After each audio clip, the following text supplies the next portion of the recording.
Assalomu alaykum barchaga. Sizlar bilan Azbek Boyzi. Bugun sizlar bilan HTML darsi bo'lib o'tadi. Bugun listlarni ko'rib chiqamiz. Albatta sizlarga endi video bir kundan keyin chiqadi.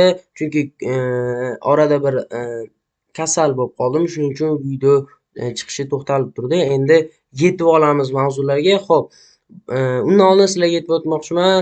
Bizning YouTube sahifamizga obuna bo'ling va qo'ng'iroqchani bosib qo'ying. Bu siz uchun oddiy narsa bo'lishi mumkin, lekin biz uchun bu katta bir yutuq hisoblanadi. Xo'p, biz endi darsga keladigan bo'lsak, biz bugun HTML ro'yxati, ya'ni listlarni ko'rib chiqamiz. HTML listi, ya'ni ro'yxatlari. HTML ro'yxatlari web ishlab chiqaruvchilarga ro'yxatdan tegishli elementlar to'plami guruhlash imkonini beradi. Misol uchun bizda tartibli va tartibsiz bor. Ya'ni bu 1 2 3 4 bu tartibli, bu tartibsiz hisoblanadi. O'zi HTMLda.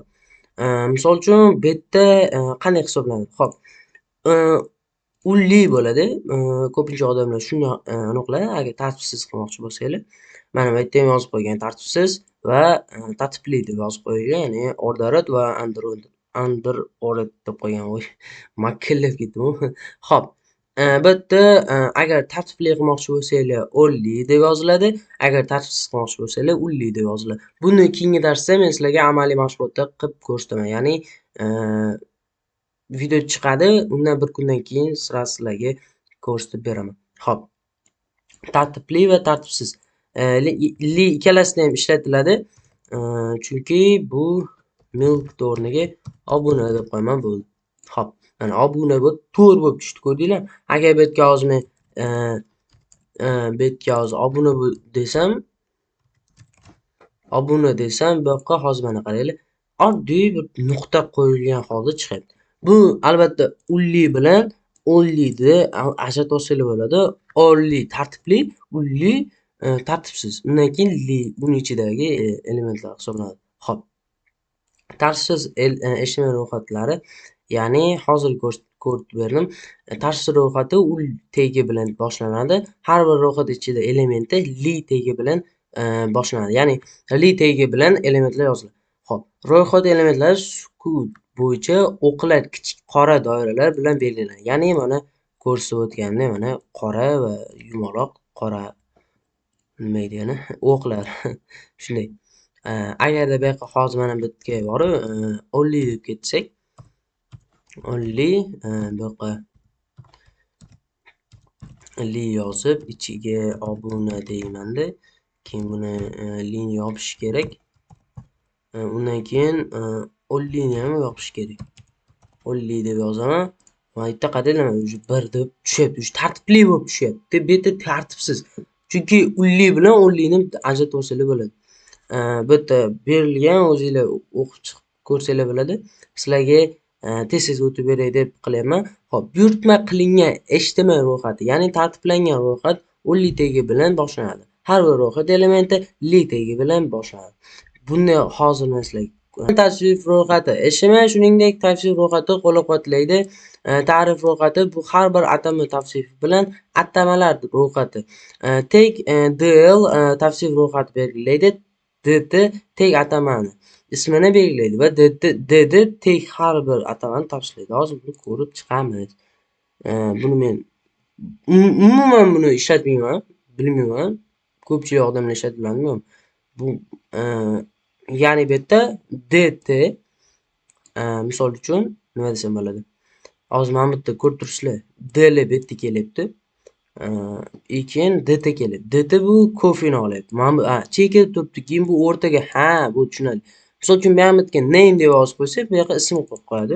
Misol uchun name deb yozadi. Name Azbek deb qo'yadi. Misol uchun.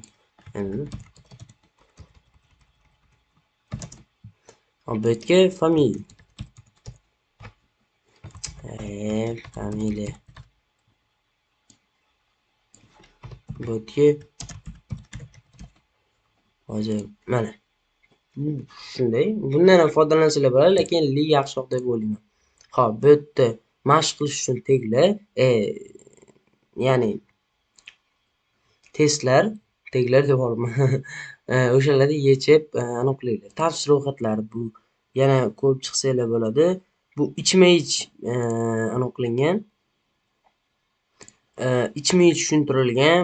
Buni o'zinglar o'qib, kirib, orderit va oddiy listni, boshqa listlarni ko'rib tushunib olsanglar bo'ladi. Menimcha tushunib oldinglar degan umiddaman. Xo'p, endi blok va inlaynga o'tadigan bo'lsak, blok bu mana hozir men o'zbekcha qilay. Hop. HTML bloki va elementlari. Har bir HTML element qaysi turiga qarab standart ko'rsatish qiymatiga ega. Eng keng tarqalgan ikkita displey qiymati blok va inline. Blok darajasi elementlar. Blok darajasi elementlar har doim yangi satrdan boshlanadi va brauzerlar avtomatik ravishda elementdan oldin va keyin biroz bo'sh joy cheki qo'yishadi. Blok darajasidagi element har doim mavjud bo'lgan to'liq kenglikni egallaydi. Iloji boricha chapga o'ngga cho'ziladi. Ikkita tez ishlatiladigan blok elementlari P va div. Element P HTML hujjatini paragrafini belgilaydi. Element div HTML hujjatidagi bo'lim yoki bo'limni belgilaydi. Hop, bu yerda element blok darajasining elementi. Bu blok elementi. Bu blok darajasi element hisoblanadi. Hop, mana bu yerda ko'rsanglar bo'ladi. Menimcha tushunib oldinglar degan umiddaman. Buni unaqa tushuntirish ham aniq emas. Shuning uchun bemalol tushunib olsanglar bo'ladi. Misol uchun P ham div ham birdek ko'rinyapti. Shunday. Xo'p. Mana bu yerda HTMLdagi blok darajasining elementlari. Misol uchun div bu del tegovar bor. Bu yerdan ko'rib, yana ham o'qib tushunib olinglar. Inline elementlar yangi satrdan boshlanmaydi. Inline elementlar faqat kerakli darajada kenglikdan egallaydi. Bu paragraf ichida span elementi yoziladi. Ya'ni men misol uchun span mana. Inline va blok tushunib oldinglarmi? Misol uchun qaranglar, span deb yozilyapti-mi? Qaranglar. Inline bu. Blokda hozir yozib beraman. Blok qani? Mana shuni span emas, blok qilib qo'yay. P qilaman. P qilaman bo'ldi. Bu mana misol uchun bu blok, bu inline. Shuni bitta tushunib olsanglar bo'ladi. Bo'ldi mana. Blok inline o'ziga tegishli joyda egallaydi. Blok hamma o'zidan tashqari ham joylardan egallaydi. Misol uchun inline o'ziga tegishli, bu hamma joyni, ya'ni bitta joy. Tilim kelishmayapti. Xo'p, div elementi div ko'pincha boshqa HTML elementlar uchun konteyner sifatida ishlatiladi. Element div talab qilinadigan atributlarga ega emas, lekin style, class va id umumiydir. CSS bilan birgalikda foydalanilganda div elementi kontent bloklari uslublash uchun ishlatilishi mumkin. Xo'p. Bir xil paytlarda, ya'ni ko'pincha boshqa elementlar uchun konteyner sifatida, ya'ni bitta konteyner bo'ladi o'zi. Misol uchun konteyner tuzasizlar, bu padding bilan misol uchun bo'lishi mumkin yoki bilan. Misol uchun bu konteyner tuzishni ham o'rgatib o'taman. Hali buni darsiga kelmadik. Shu konteyner mana shunaqa bo'ladi. Ichidan, tashqarisidan bilib o'qisanglar bo'ladi. Bir xil paytlarda konteyner sifatida div bo'ladi deyapmiz. Foydalaniladi. Span element bu bilasizlar, hozir ko'rsatib o'tdim. O'ziga tegishli joyda oladi. Mana. Agar men hozir P deb berib qo'ysam, bu uzun bo'lib ketadi. Bo'lim xulosasi vashshi makillab ketdim. Zo'r. Blok darajasi element har doim yangi satrdan boshlanadi va mavjud bo'lgan to'liq kenglikni egallaydi. Inline element yangi satrdan boshlanmaydi va u faqat kerak bo'lganda shuncha kenglikni egallaydi. Element div blogi darajasi element bo'lib, ko'pincha boshqa HTML elementlar uchun konteyner sifatida ishlatiladi. Element span matnning bir qismi yoki hujjatning bir qismini belgilash uchun ishlatiladigan ichki konteynerda. Ichki konteyner bu tashqi konteyner. Bo'ldi, shu bitta tushunib olsanglar bo'ladi. To'liq egallaydi deyapti. To'liq bu blok. U inline o'ziga tegishli joyda, ya'ni mashqni yana testni ishlab ko'ringlar. Xo'p, hammaga xayr, sizlar bilan Azizbek Vojidov bo'ldi. Keyingi videolargacha ko'rishguncha hammaga xayr.